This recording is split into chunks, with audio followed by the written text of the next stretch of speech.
Bay was hard hit by Cyclone Gabrielle. Leading the response is Hawke's Bay Civil Defence Emergency Management Group Controller Ian Macdonald. Kia ora, Ian, and thanks for your time. Thank you. Ian, can you tell us, the last 3 weeks or so after the event, where are we in the response? Yeah, so we're actually heading towards the transition into the recovery. So at the moment, there's a lot of work being done by the councils around developing their recovery structures at a local level and at a regional level, and we're actually preparing what we call a transition to recovery report and transitioning some of those outstanding response tasks across to the recovery organisation. So that's from the initial response phase of things? Yeah, so look, the sort of things we're talking about is at the moment we're supporting all those isolated communities, and that needs to be continued on, and that has to be seamless transition into the recovery. Okay, and all the unaccounted people have been accounted for, so there's nothing more to do on that front? Well, it's the police, as you know, and as far as I'm aware, the last police report, that was the case. Yeah. So what is your focus now at this moment? What are you doing? Yeah, so there's two things. The first is we've developed our 0800 number, so making sure that that continues to provide the support to individual people. And that means the more complex cases around welfare that are coming up, going to the right central government agencies and health agencies so that people get the support that they need. The other one is around the support to these isolated communities. So we've got about 28 isolated communities that we're dealing with directly. There's a number of what we call hubs within each of those communities. Supplies get dropped off and then get distributed. So we're continuing to work on that. And then, as I mentioned, the third thing is that transition into the long-term recovery. And look, the recovery for Hawke's Bay is going to go on for many, many months, if not well over a year. So what communities are isolated, and what do you mean by isolated? Sure. So primarily isolated community is a community that has no way of being able to get into town to get vital supplies, things like food and the such like medicine. So that is our definition of isolation. It generally means they're isolated by road, and so we need to either use the army in terms of its four-wheel drive vehicles, trucks to get in there, or we use helicopters to drop off supplies. And which are some of the most affected areas, would you say?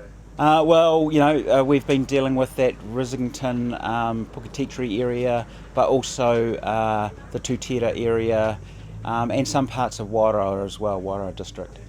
Okay, and there have been some communities who have come up with some fairly innovative ways of, rubber ducks and things like that getting across and that.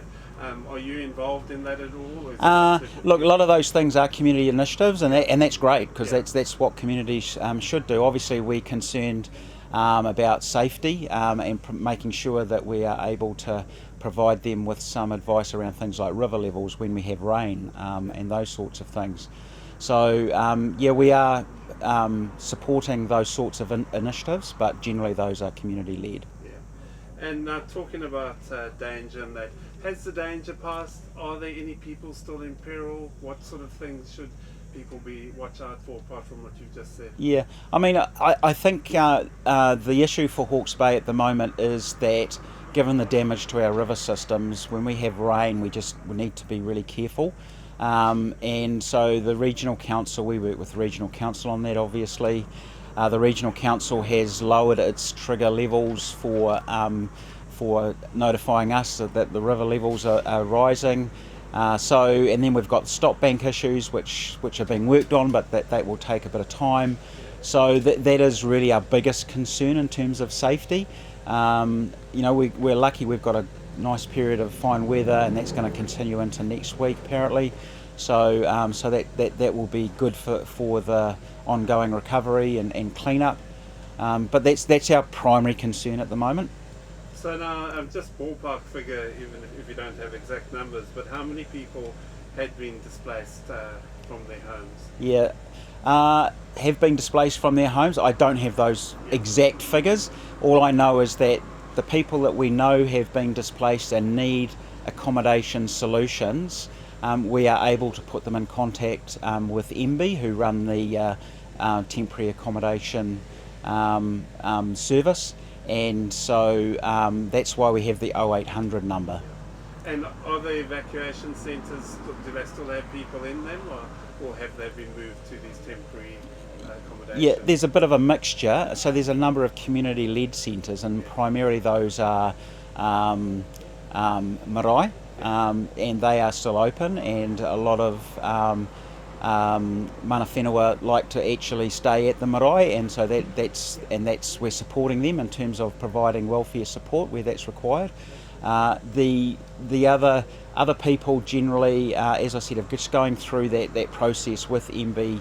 We've got people in what we call sort of emergency accommodation, moving through into more what we call temporary accommodation, and that can be anything from from an apartment or something like that through to kāinga or a house. Okay. And motels or motels? Yeah, they're still being used at the moment, but eventually we will eventually we will get those people out of that and into more temporary accommodation. Now this helpline, there's been quite a good response to it? Yeah, I mean, I think a lot of people actually have been very good at looking after themselves, which is great. We want our community to be resilient, but for those people that can't, please ring that 0800 number. We've got it's all been set up. We've got the necessary linkages through to the agencies that can provide the help, and definitely if people are feeling like they need help, they should definitely ring that number. So what is your core role going forward now? Core role going forward. So look, once we move into the recovery, we're still in a national state of emergency at the moment, at least until Tuesday. So I will actually be supporting the recovery.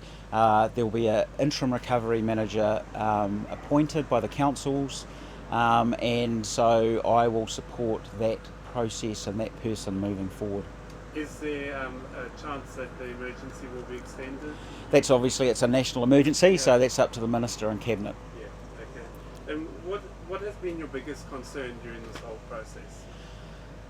Biggest concern through the whole process, I suppose, when you're dealing with an emergency like this, not having all of the information is always going to be a concern. So you're always operating in a sort of a. Oh, hang on, it's a wasp. He's gone. I felt it on my head as well. Yeah, no, I saw it. But sorry, do you want to start that one again? Is that all right? What has been your biggest concern during this whole process? Yeah, I think through the whole process it has been about information and making sure that we've got the right information to make good decisions. It's an emergency, so we don't have, it's by definition we don't have a full picture of everything that's going on. So, making good decisions based on the right information and making sure that everybody gets the help that they need is really important to us. And reflecting back on those decisions that have been made, do you think you did get it right as a sort of management group in that most of the time?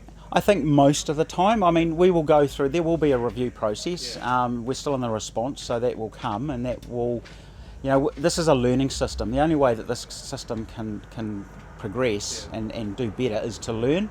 And as part of a learning system, you have to actually acknowledge your mistakes, and you have to learn from them, and you have to have a culture of actually people putting their hand up. So I think that's the way that we like to operate, and so that's why I'm saying, well, from my perspective anyway, we want to have a review. It has to be open and transparent.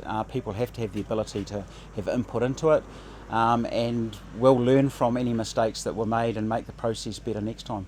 Do you think there were any mistakes made? Undoubtedly we will find some out, but as I said, we haven't gone through that process yet. Now, looking back, did you expect this to be as bad a situation as it turned out to be? No, so I mean the forecast was not as bad. The impacts from that forecast, it wasn't as bad as what we received, and I think the regional council's done a bit of work around rainfall totals and the such like. This was really well beyond, I think, what was forecast, and we'd prepared for that event. We had prepared for that. We'd put in place the messaging. Organisations were standing up. We had people who were stood up over the weekend, working over the weekend. But what we received was far greater than what was forecast. Yeah. Were you here at the beginning, or were you? No, so I was actually out of the region. I was actually tramping in the South Island at the time. But when I left on the Thursday before, the forecast, it wasn't that bad. We were going to have some impacts, but it wouldn't have been what we received. And so for me, on the Monday morning, the Tuesday morning, when I sort of became aware of that, I was trying to get back to Hawke's Bay. Got as far as Wellington. I spent the Monday in the National Coordination Centre underneath the beehive, basically working as best I could for Hawke's Bay and within that construct, and then I managed to catch a flight first thing on the Wednesday morning, and I was in here by about Wednesday lunchtime. Oh, that's good that you're able to get back, because that in itself It was shows first flight back. It shows that it was worse than you all expected. Yeah, both definitely. Yeah. And just in terms of, are there any processes that can be put in place or changes? And I know you're going to have a review in that, but just easy things that you can think of now that could make things a bit better. Yeah, I think some of our look. I don't think there's. I don't think there's anything that sticks out hugely at the moment. But of course, this was a disaster that it's at a level that is well beyond our ability to really plan for as a region, and so bringing in all the national resources. So I think.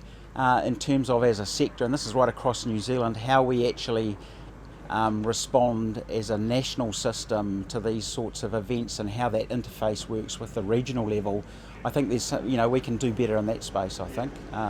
Because what always comes home to me is that the Rissington Bridge was upgraded a while back to a 1 in 500 year event, and it's like it didn't even withstand that. That's right, and so I think our long-term risk reduction is actually of concern. I think we need to stop developing in hazard zones. That's my message. Obviously, I'm not the decision maker on those sorts of things, but we in Hawke's Bay we have a number of hazards which intersect. Everything from tsunami, earthquake, to flooding. And where those hazards intersect, you've got to ask yourself the question, why are we allowing for people to put infrastructure in those places? But as I said, not my decision, but definitely we advocate for that. But if you had your way, no building houses in flood zones, taking care with where roads are built as well. I wouldn't say no building in flood zones. I think that there are, every case needs to be treated on its own merits. But I think we definitely need to be aware of things like climate change, and that hazard is going to only increase over time. So we need to make sure that we're actually doing things for the future. So we need to be thinking out to future generations.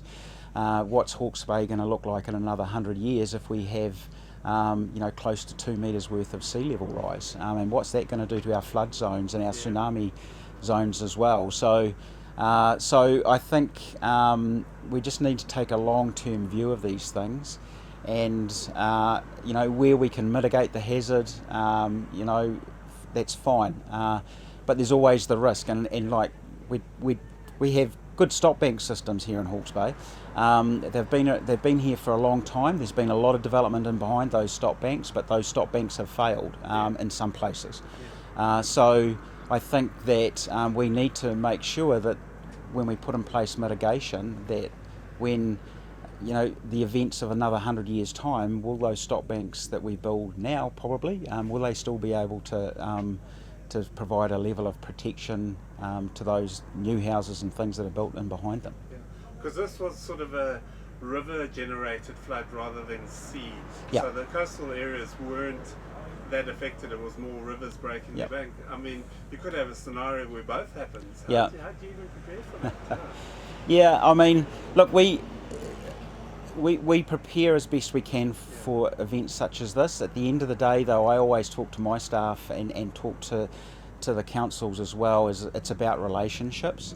So if you've got strong relationships with the emergency services, strong relationships between the councils and other central government agencies, when you're dealing with a catastrophic event such as this, that you actually are able to adjust and make decisions quickly, given the circumstances, because you trust each other, you have the relationships in place. And I think this response was a good example of that. I think the relationships that we have with Hawke's Bay Emergency Services in particular, we're always in the readiness phase. We're working with them consistently on this stuff.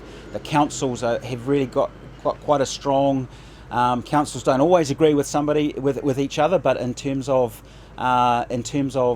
civil defence, the 5 councils are pretty strongly aligned, and so the relationships were strong. So we were able to stand up a response and adjust it quickly to the circumstances that we were faced with as the information came in, and people trusted each other to get on and do the job. Now, an area of concern is Awatoto and that industrial area. Have you had much to do with that, because there's contamination there now? Not really. We're supporting Napier City Council with that, just with some planning advice. But no, that's being run by Napier City Council. Yeah. And you mentioned about how climate change is just going to get worse. Is it sort of a case of just redrawing everything and just working out a new strategy, because you don't know when it's going to happen, and what could have been a 1 in 100 is now 1 in 5? Yeah. So when we do our risk assessments, we are building in climate change into those assessments, and we'll continue to do that based on the advice of the government, obviously, around what the levels are looking like. But I think it's pretty clear that what we're facing is sea level rise, increased storminess, more events like this into the future, and we need to be able to adapt to those impacts. Do you feel you got support from a national level, from the national infrastructure and that? Yeah, most definitely. I think Hawke's Bay, a lot of resources have been put into Hawke's Bay. I mean, my background is with the military. We've had so much military here for a period of time. It's been great.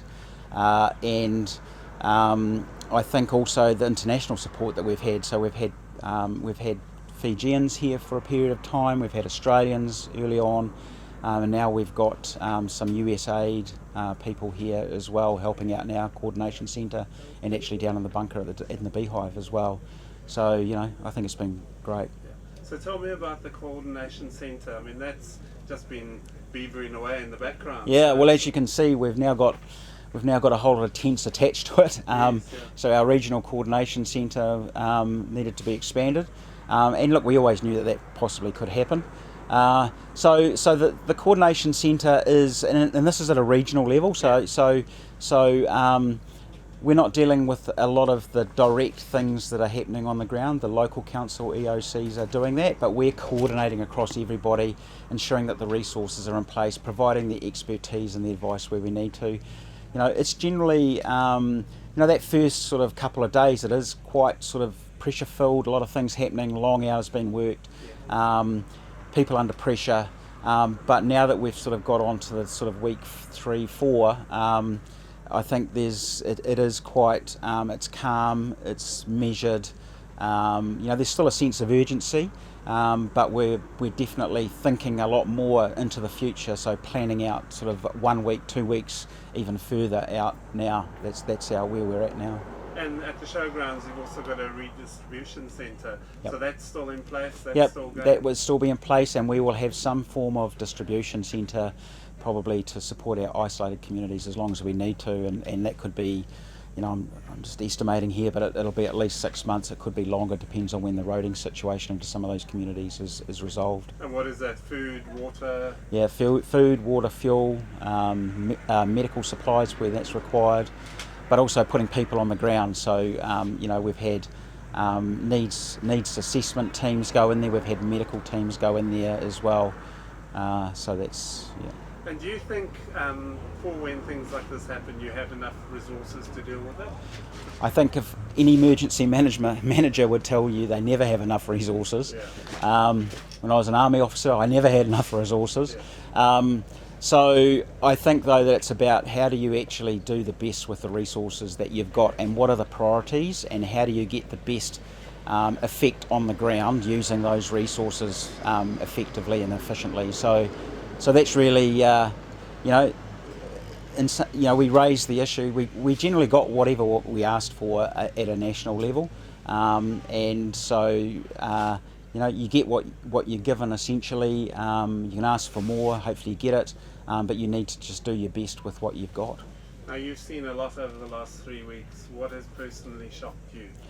I think the bit that shocked me the most was actually driving through Puckafight, and it was on about day 2 or 3 of the response, and just seeing the damage driving down that road. I was trying to get home after my shift, and just seeing the utter devastation of that area, and knowing that area pretty well, having lived here for a number of years now, and just seeing the impacts on those businesses there, and the people cleaning out their houses, the silt marks right up to the top of the windows, caravans thrown around the place, crops strewn across the road, apples, onions. Yeah, it was devastating. And I think that was when it sort of hit home for me. Oh shit, this is really bad. And I hadn't had a chance to get, you're stuck in a building trying to manage things, and you really don't have a lot of time to get out and about. You look at photos and videos and things, but actually seeing it on the ground at that stage, that really sort of brought home where we were at.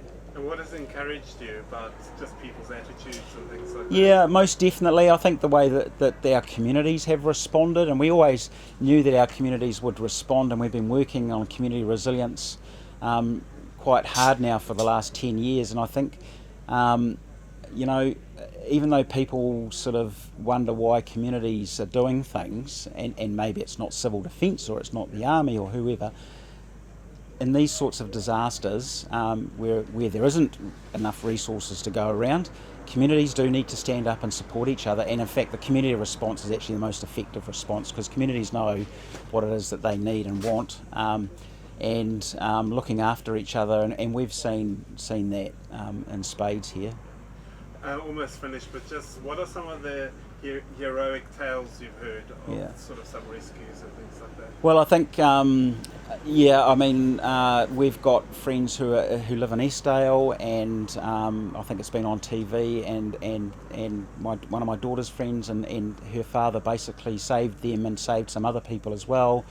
I've just recently read about the soldiers from my old unit that I used to command, 5-7 Battalion here, which is the reserve unit here in Hawke's Bay, and what they did going out into the waters, and having, I've driven in a Unimog many hundreds of times, and it's a very big high vehicle, and if the water's coming up to the windscreen, that is well above the official capability of that vehicle. So those soldiers were putting themselves at risk. So I think I think that's bravery. And then the helicopter pilots. I mean, I could go on. The work that was done there, and Fire and Emergency New Zealand, and all those people as well. There was about, I think we totaled it up, there's around about 290 official sort of rescues undertaken by the emergency services. I'm sure there are many hundreds more undertaken by just normal people helping out their neighbours. Yeah. And despite everything that's happened, are you optimistic that we can get through this? Oh yeah, most definitely. I think, the very fact that the community responded as it did means that the community has resilience. And when we move forward into the recovery, which is driven more by the community and by the councils and other iwi and other organisations, I think it's a lot like Christchurch. If you go to Christchurch now, you think, wow, what a great city. And so I think we'll get there, but there is a lot of hard work in the interim. Ian Macdonald, thanks for your time. Thank you.